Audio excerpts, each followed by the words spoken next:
지난 역사를 통해 현재를 돌아보는 역사 평행 이론, 날카로운 역사 인식으로 우리 사회를 분석하는 기자, 한국일보 김광원 기자 연결합니다. 안녕하세요. 예, 안녕하십니까. 네, 날씨가 참 변덕스럽죠. 예. 네, 오늘은 이런 날씨 속에 어떤 이야기를 나눠볼까요? 좀 우중충한 이야기를 가져왔습니다. 우중충한 차별에 대한, 이야기. 네.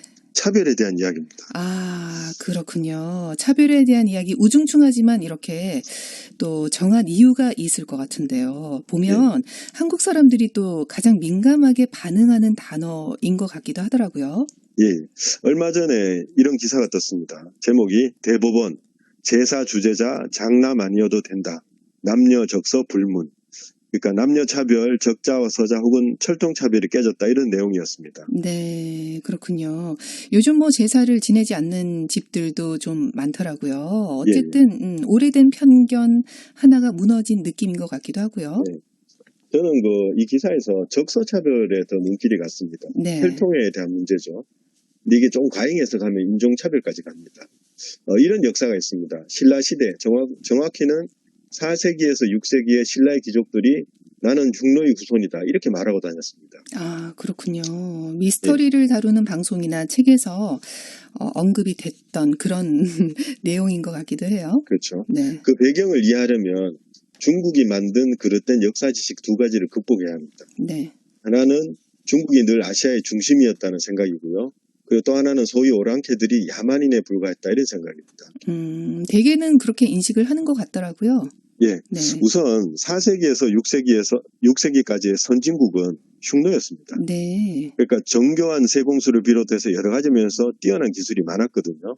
그러니까 신라 귀족들은 앞서가는 민족이었던 선진국이었던 흉노의 후손을 자처한 것이죠. 네. 참고로 우리만 그랬던 게 아니고요. 네. 동유럽과 중앙아시아에서 흉노의 후손을 자처한 나라들이 15개 나라에 이르렀다고 합니다. 아, 그렇군요.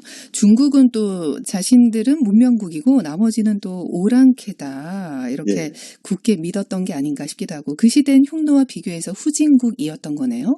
예, 역사가 분명히 그렇게 기록을 하고 있죠. 네. 우리 이제 인종차별하면 흑인과 백인을 떠올리잖아요. 네. 그런데 비슷한 외모를 가진 사람들끼리의 혈통차별은 훨씬 더 많습니다. 아, 그래요? 제가 이제 동남아에 자주 가는데요. 우리 눈에는 똑같은데 자기들끼리는 종족이 서로 다르다고 주장합니다. 네. 소위 주류 종족들은 약자에 속하는 종족들이 차별받는 것을 당연하게 생각합니다. 그렇군요. 동남아시아 지역의 인종 갈등이 그렇다면 흑백 갈등 못지않다 이런 뜻이네요. 예. 또 서구에도 보면 같은 인종끼리 인종차별이 있었습니다. 네. 이게 좀 놀라운 내용인데요. 독일인들은 폴란드인을 동양인으로 여겼습니다. 네. 그래서 모든 부분에서 차별을 했어요. 심지어는 폴란드인들은 영화관이나 도서관에도 출입을 못하게 했습니다. 아이고.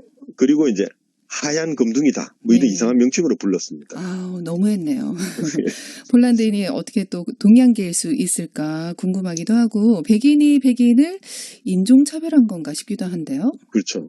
이 차이가 있어서 차별했다기보다는 네. 차별을 위해서 온갖 관념적인 차이를 만들어낸 거죠. 네. 그렇게 하면 자신들의 우월한 사회적 지위를 고착화시킬 수 있을 것이라고 믿었던 것 같습니다. 꼭 그렇게 해야 됐었나 물어보고 싶기도 하고 끔찍한 욕망이 아닐까 싶기도 합니다. 그렇죠. 네. 그 지역과 시대를 불문하고요. 남녀 간의 차별도 또 분명히 존재를 합니다. 우리나라 남녀 차별은 17세기에 본격화했죠. 이 시기에 문중이 나오고 종가가 나오고 장남이 재산을 모두 물려받는 관습이 고착화됐습니다. 네.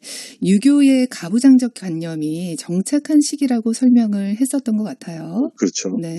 근데 저는 이 시기에 역설적으로 장남들이 본격적으로 힘들어졌다고 생각합니다. 네. 이 혜택이 크면 의무도 많잖아요. 그렇죠. 장남에 대한 기대가 큽니다. 네. 저도 장남이거든요. 아, 네. 네. 능력은 별로 안 큰데 네. 첫째란 죄로 시달리는 마지들이 많습니다. 아무튼 저는 그렇게 생각합니다. 그렇군요. 또 장남이시군요. 예. 모든 장남들 화이팅. 저는 차녀라 그 장남의 무게를 잘은 모르겠지만 힘들어하는 분들도 계신 것 같더라고요. 그렇죠. 이렇게 장남들만 가지는 한이라는 게 있다고 그런 말을 들은 것 같기도 합니다. 예, 그냥 있는 그대로 살게 놔두면 좋은데요. 집이든 사회에서는 장남이라고 하면 조금 더 기대치가 있는 것 같습니다. 네. 그러나 철없어 보이는 막내들 중에 난 사람이 더 많습니다. 난 사람. 예, 근거를 좀 대야 될 것 같은데요. 그렇지 않으면 장남들이 좀 반발을 하지 않을까 싶기도 해요. 저는 뭐 이야기를 듣고 오히려 홀가분하더라고요. 근데 네. 객관적으로 봐도요, 막내가 조금 더 유능합니다. 근데 이유가 재밌습니다. 네. 막내가 마지보다 뛰어난 이유는 마지가 아니기 때문입니다. 네.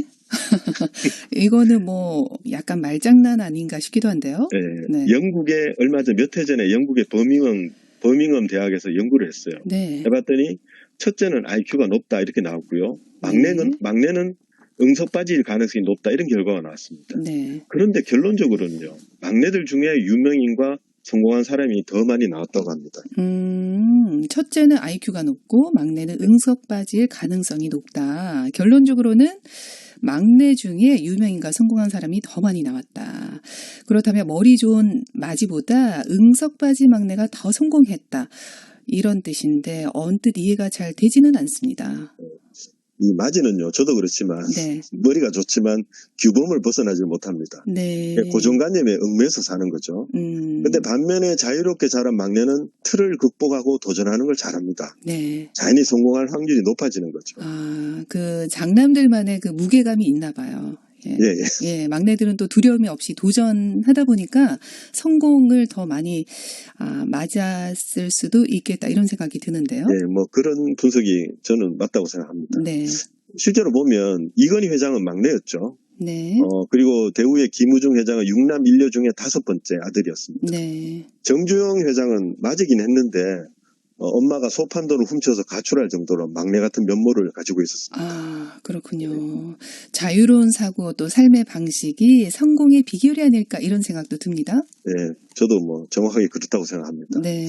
아무튼 마지들에게 자유를 주십시오. 네.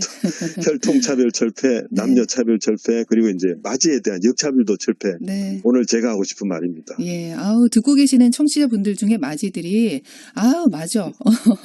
속이 시원해 이러실 것 같습니다. 누구나 차별 없는 세상을 바랄 텐데요. 하지만 또 뭐랄까요, 여망만큼이나 차별을 만들고 고착하려는 시도 역시 줄기차게 이어지지 않았을까 하는 생각이 드는데요. 부당한 차별은 모두 없어지기를 바라겠습니다. 오늘 어떤 노래 같이 들어볼까요? 이미자 선생의 동백아 가시를 같이 들었으면 합니다. 노래도 그렇지만 가사가 또 예스럽기도 하죠. 예. 그 연세 있는 분들이, 특히 여성분들이 이 노래 들으면 많이 우시더라고요. 네. 옛날에 여성들이 고생고생 살아갈 때 이야기가 담겨 있어서 그런 것 같습니다. 네. 그 시절에 고생한 분들 생각하면서 같이 들었으면 합니다. 네. 마일리지 있는 분들이 이 노래 아주 반가워하실 것 같습니다. 지금까지 한국일보 김광원 기자가 전해준 역사 평행 이론이었습니다. 오늘도 감사합니다. 네, 감사합니다. 네, 이미자의 동백아가씨 함께 하시죠.